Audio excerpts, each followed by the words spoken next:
and I've been a strong advocate of properly and safely developing this natural resource because it is a game changer. And I think all of my colleagues will agree that it's not only a game changer for the jobs that are represented in the industry, both upstream, midstream, and downstream, but as I serve and co-chair the Manufacturing Caucus, and also as I serve on the Ways and Means Committee in Washington, D.C., and we're going through tax reform right now, I'm pleased to see the direct correlation and connection between developing this resource from our domestic sources is igniting the manufacturing renaissance of us building things here in America and selling it abroad. I am talking to manufacturers, U.S. and international manufacturers, that are looking to site their facilities and their projects here on American soil. That those conversations were not occurring as recently as 4 to 5 years ago. This is a game changer. This is about our economic prosperity. This is about jobs of today, tomorrow, and for generations to come. And it's also about a national security shift, because once we control our energy resources, just imagine the geopolitical changes that we will see in regards to the politics of oil that are now in firm control across the world. We now have nearly 120 new or expanded businesses related to gas activity. This means Lycoming County is both a gas-producing mecca as well as an industrial home, which are a myriad of companies that provide support services to the industry. Consider, for instance, that about 75% of our county, incidentally, we're larger than the state of Rhode Island, is under private landowner lease to the gas industry or available for lease through the state, which owns thousands of acres of forest and game lands. Thanks to our planning department's 20-month effort to craft a sensible county zoning ordinance update, we can honestly say that drilling and extraction activities can coexist in balance with the quality of life and goals so important to our citizens.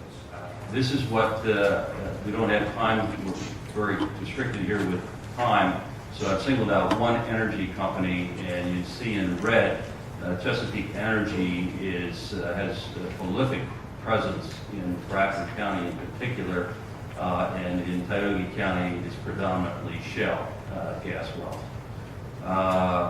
Chesapeake paid $209 million in bonus payments alone in just Bradford and Tioga County between the periods of 2008 and 10.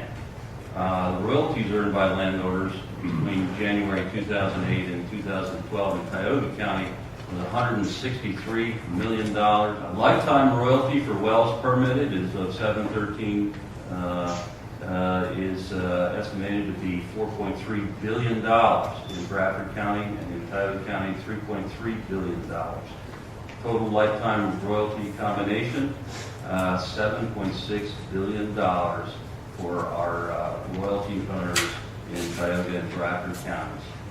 Signing bonuses for landowners, it's a pretty closely kept secret by most of the energy companies, but based on what the Department of Conservation and Natural Resources have performed on the 4-to-1 ratio between 2008 and 2012, $413 million bonus, $100 million royalty. Private landowners are estimated to perform about the same in the same region and time frame. Landowner signing bonus is estimated at $1 to $2 billion, and known royalty is $500 million. DCNR gas revenue in the state forest leases in 2008 to 2010. Again, there's your figures. Significant, hundreds of millions of dollars in many tracts in Tioga County. 2012 production in Bradford and Tioga County, incredible production.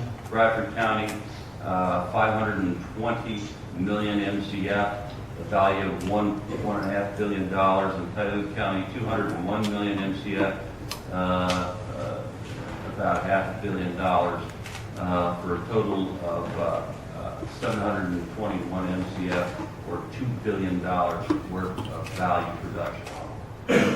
UGI also reports that the 2012 production for Bradford and Tioga counties is enough to serve all their residential customers for 16 plus years.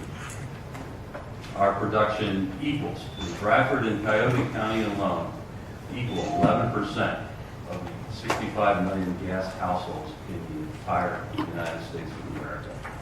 Penn State gave a great 2010 study, $14 billion annual impact, 98,000 jobs, $800 million in state local tax revenue, and by 2020, $265 billion, 176,000 jobs, $15 billion in state and local tax revenue. Again, extrapolating information from the Department of Revenue, we were able to find tremendous growth in personal income tax reported. In Bradford County, it was up almost 35%. Tioga County, 38%. Significant counties without wells, only 7.3%. Realty transfer tax growth of tax collections. Bradford County was up 25%, Tioga County 14%. Counties without wells, very significant here, minus 36%, 800. Here are your occupations within the natural gas workforce occupations. It takes about 420 people across 150 different occupations to drill a well. And here's a breakdown of all the different occupations that is required. And if you'll notice, a lot of those jobs are with women. A lot of people think it's just men working in this field, but a lot of these jobs, women have great opportunity as well. And getting close to wrapping up, impact fees to 2 counties and municipalities in Bradford County, pretty significant. County disbursement, 2-year total. In Bradford County, commissioners received almost $16 million, they've never had before.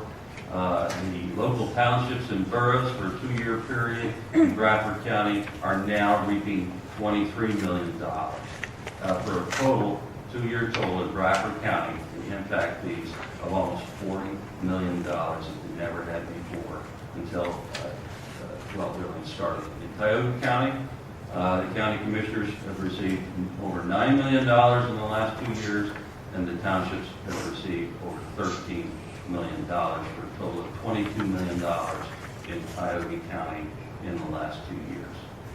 And royalty payments to the landowners, pretty significant.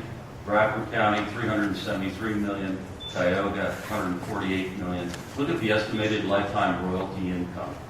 $4.3 billion to royalty homeowners in Bradford County. Tioga County, $2.3 billion. Pretty amazing. The value of the natural gas produced assumes low commodity price. Bradford County, almost $3 billion. Tioga County, $1 billion. Assuming high commodity price, $5 billion. Tioga County, $2 billion. You are today. I had a chance to give testimony at the National Press Club a short time ago, and I will tell you what I found interesting were the 2 professors from Oklahoma, the professor from Cornell, and the representative from Independent Oil and Gas, all referred to Pennsylvania as the leader. They would talk for a while and then refer to Pennsylvania. So when I finally had a chance to speak and say, I'm pleased to say I'm from Pennsylvania.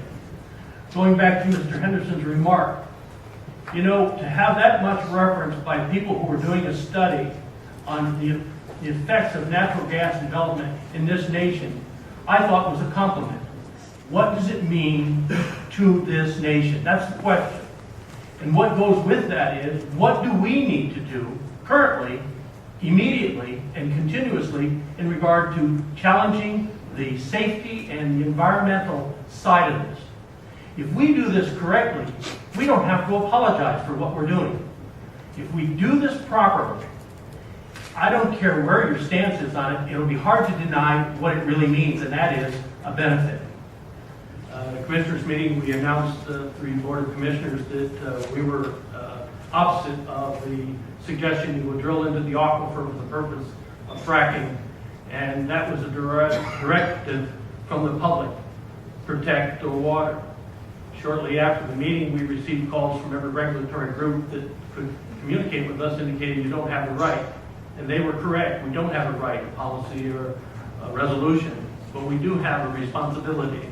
And so to the side of what we were, when you talk about a negative, it's about protecting the water. There has been some methane migration. Actually, there's been methane migration from the 30s. That's a natural occurring. But can we do a better job of controlling that negative in regard to the drilling? And the answer is yes. 3D has brought forward the ability to identify the encased or entrapped methane. All right, that's a positive. The other part of it is the slowdown in the drilling currently, and this is in regard to that communication I shared in my presentation. When you have a chance to talk directly to the personnel that are operating in your communities or in your county, the answer will be, if asked, have we matured? And the answer is an absolute yes. We've been matured in the manner in which we manage the casing to prevent escaping product into the atmosphere. We've learned how to do, they have learned how to do that better. And quite frankly, it's about a communication. We do need, however, with greater utilization that we anticipate in the future, we will see greater deployment of pipelines because you've got to have those gathering lines, you have to have the capacity in the pipelines to get the product to both commercial and residential users. So we're very excited about it. Shell alone in Tioga County, just north of here, is now over 500 miles of pipeline that they've been engaged in, and it continues to grow. I just say that because in South Texas, Eagle Ford, historically we've had conventional production, but we have issues with transmission, with the compressor station, and I tell people I've never not lived on a pipeline easement in Houston, Texas. So we have an infrastructure there, but it's still not adequate for what we need to do because we are flaring much more in South Texas than obviously the producers want to do. They want a customer for it, but also for the environmental property, and it's been quite successful thus far. But no matter what the value of my property is, if I do not have good water, my property is essentially worth zero. And I applaud so far the industry for protecting our water and our environment, and I will be a watchdog and put pressure on that continues. If there is a problem, and it can be substantially established that it may be the result of a particular well, that well should be shut down. The group of individuals responsible have to be accountable for it if it's established that the problems were caused from that well. And we certainly need our agencies, the EPA and DEP and locals to monitor it. And I think we'll continue to be successful. The degree of responsibility is important. Jobs, we talk about jobs continually, but equally, on the same scale, we have to protect our environment. And I will be right there leading that as well. Fortunately, DEP, Department of Environmental Protection, at the state level, and even the EPA has done significant testing and said we have good water in this area. It continues to be good water. It's not polluted. And I want them to keep monitoring it and protecting us and bringing it to our attention. We have to look at this from an economic standpoint as well, because I serve on 3 committees and have an opportunity to travel around the world. I'm on Homeland Security, Foreign Affairs, and Judiciary. And I spent quite a bit of time in the Middle East several times. In fact, GT and I were there several times. And I was in a meeting in Iraq a couple of years ago. And in that meeting, we met with the government leaders of Iraq, but also we met with oil people. And we went around the table and introduced ourselves. And when I said I was from Pennsylvania, from the United States, a couple of the oil people sort of came over and sat by me. And I told them I was from Williamsport, and I always say Williamsport, home of Little League World Series Baseball, and they knew us because of that as well. But I explained to them what we are doing in the gas industry, and I said, I think that Pennsylvania can be the next Texas of the 21st century. And one of the OPEC guys leaned over to me and said, if you play your cards right, Pennsylvania can be the next Saudi Arabia of the 21st century. And they know of us. And I said, Pennsylvania, the oil people knew of Pennsylvania. And that's our worldwide reputation that we have, and it's a good reputation. We have an opportunity not only to supply gas to people in the United States for a very long period of time at a reasonable price, but we also have an opportunity to sell overseas. I'm part of the NATO Parliamentary Alliance, and I travel to Belgium on occasion, and Luxembourg for the NATO meetings. And York wants our gas. They do not want to buy from Russia. The dictator, as I refer to him, is Vladimir Putin, who controls the gas in that section of the continent. If he gets angry with countries, he just shuts the gas off or jacks the price up very low. And they will buy from us, and the Soviet Union, the former Soviet Union, Russia, will be sitting there with a lot of gas that they need to sell. Also, China wants to buy as much gas from us as possible. So my position is that in Pennsylvania, we provide the Pennsylvanians with a relatively low cost for gas. We provide it then to people across the United States and then around the world. And this is a game changer, ladies and gentlemen. The gas in this country is a game changer. A couple of things that I wanted to point out. Early in, I believe it was 2008-ish, maybe early 2009, up Route 14, which you're familiar with, there was a drilling activity, and there was methane levels at stream level that were very high. Industry reacted extremely quickly. I believe the issue there was they found an orphaned well that, you know, again, my fellow commissioner down there, Erick, he pointed out, let's do it right. Well, obviously our history here in the United States back in the 1800s, 1900s, we didn't do it right. No. And, you know, there's a lot of wells, especially in the western part of Pennsylvania, that are orphaned wells. And by golly, we find them every once in a while. But the industry really is taking a proactive role in cleaning those up once they're found. And perhaps Mr. Henderson can comment further on our abandoned well program here in the Commonwealth. I also want to comment, I have a son that's serving in the Air Force, and every time I fill my Jeep with gas, I just wonder what part of that dollar that I'm paying may be going to fund an IED that's taking out our servicemen. So, And we do this simultaneously. We don't need any funds from the federal government as far as I'm concerned. I think private enterprise can take this ball and run with it. They are the innovators to begin with. I'm a states' rights guy. Less federal government in my life, the better. And in the next 5 to 10 years, we can be energy independent. Staples, I remember attending a meeting here in Williamsport some time ago, and billionaire T. Boone Pickens said if we could convert our trucks and tractor trailers to natural gas, we could reduce the dependency on foreign oil by 60% in America. So we need a national policy. We need leadership from the President's office. There are various permits pending before the President and FERC to allow for terminals such as the Cove Point project in Maryland. There's possibilities in Philadelphia to use the port in Philadelphia and refineries.